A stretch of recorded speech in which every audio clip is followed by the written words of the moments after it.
ইসরায়েলের সবচেয়ে বড় বন্ধু রাষ্ট্র কারা? আপনার বাড়ির পাশে নব্য ইসরায়েল। আমরা বড় ইসরায়েল সম্পর্কে সচেতন আছি কম বেশি, কিন্তু আপনার ঘরের পাশেই নব্য ইসরায়েলের জন্ম হয়েছে, এই ব্যাপারে আমাদের সচেতনতা নাই। তারা সংসদ ভবনে তাদের সংসদে ফখর করে বলছে যে আমরা 6,500 সৈন্য পাঠিয়েছি, আমাদের হয়ে যুদ্ধ করছে। নাউজুবিল্লাহি মিন যালিক। তার মানে আপনারা প্রমাণ করলেন। আচ্ছা বলেন, খ্রিস্টানদের সাথে না হয় তাদের সম্পর্ক আছে, তারা আহলে কিতাব, আপনাদের সাথে তাদের কি সম্পর্ক?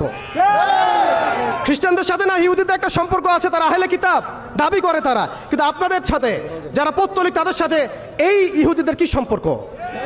শুধু তাই নয়, আমরা লক্ষ্য করছি, আমরা আমাদের পার্শ্ববর্তী নব্য ইসরায়েলের মধ্যে লক্ষ্য করছি মুসলিমদেরকে তারাবির নামাজে টর্চার করা হলো, হোলি উৎসবের নামে মুসলিমদেরকে নির্যাতন করা হলো। আমরা দেখলাম সেখানে গরুর মাংস বহন করার অপরাধে পিটিয়ে মুসলিমকে হত্যা করা হয়েছে। লক্ষ লক্ষ একর জমি যেগুলো আমরা ওয়াকফ করেছিলাম, সেই জমিগুলোকে রাষ্ট্রীয়ভাবে বাজেয়াপ্ত করা হয়েছে।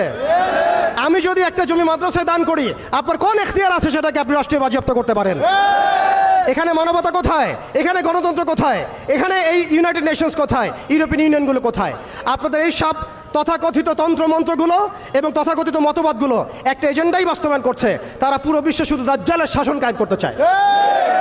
এখন মুসলিম ভাইরা, সর্বশেষ কথা হচ্ছে, আমরা উদাত্তভাবে আহ্বান জানাবো, আপনি যে কোনো ধর্মের হন, যে কোনো বর্ণের হন, আপনি যে কোনো ভাষার হন, যে কোনো জাতির হন, আপনি জালেমের পক্ষ নিয়েন না, মাজলুমের পক্ষ নেন।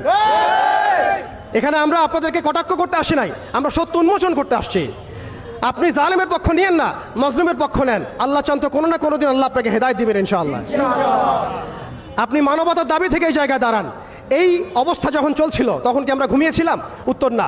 বিগত 100 বছর আমরা ঘুমিয়ে থাকি নাই, সবাই চেষ্টা করেছে কম বেশি, কিন্তু এই সব তন্ত্রমন্ত্রের জালের মধ্যে পড়ে, যেখানে মুসলিম ভূমিগুলোকে ব্যবহার করে তারা মুসলিমদের উপর বোম্বিং করেছে আর মুনাফিকদেরকে তাদের সহযোগী হিসেবে রেখেছে। অতএব তাদের অপশন হচ্ছে, হয় আপনি তাদের দাসত্ব করবেন, না হলে মরবেন। যারা দাসত্ব করেছে তারা সুখে আছে, তাদের কোনো সমস্যা নাই। ইভেন গাজ্জাবাসীর কান্না ওদের কানে পৌঁছায় না, এই বাচ্চাদের মগজের খুলি তাদের কাছে, তাদের চোখে ভাসে না, এই বোনদের ধর্ষণের চিৎকার তাদের কাছে যায় না, এই শিশুদের হাহাকার তাদের কাছে যায় না, এক ফোঁটা পানির জন্য তারা কাঁদছে, এই কান্না তাদের কাছে যায় না।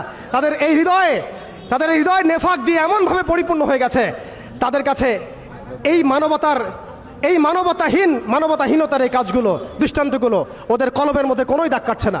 প্রিয় ভাইরা, এটা কেন হয়েছে? তাদের নেফাকির কারণে। অতএব আপনি যদি দাসত্ব করেন, নেফাকিতে চলে যান, আপনারও কোনো সমস্যা হবে না। কিন্তু আমি অনেস্টলি প্রশ্ন করতে চাই, আপনার মধ্যে কি আল্লাহর ভয় নাই? আপনার আমার মধ্যে কি কাল কিয়ামতের মাঠে জবাবদিহিতার ভয় নাই? আপনি আমি কি লা ইলাহা ইল্লাল্লাহ বিশ্বাস করি না? আপনি আমি কি মুহাম্মদুর রাসূলুল্লাহ বিশ্বাস করি না? আপনি আমি কি মুহাম্মদ রাসূলুল্লাহর উম্মত নই? অতএব আমরাও কখনোই কারো দাসত্বের দিকে যাব না ইনশাআল্লাহ।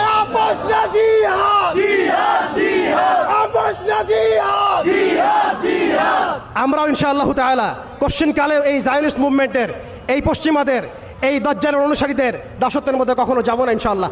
তারা আমাদেরকে অপশন দিয়েছে, হয় দাসত্ব করো না হলে মরো।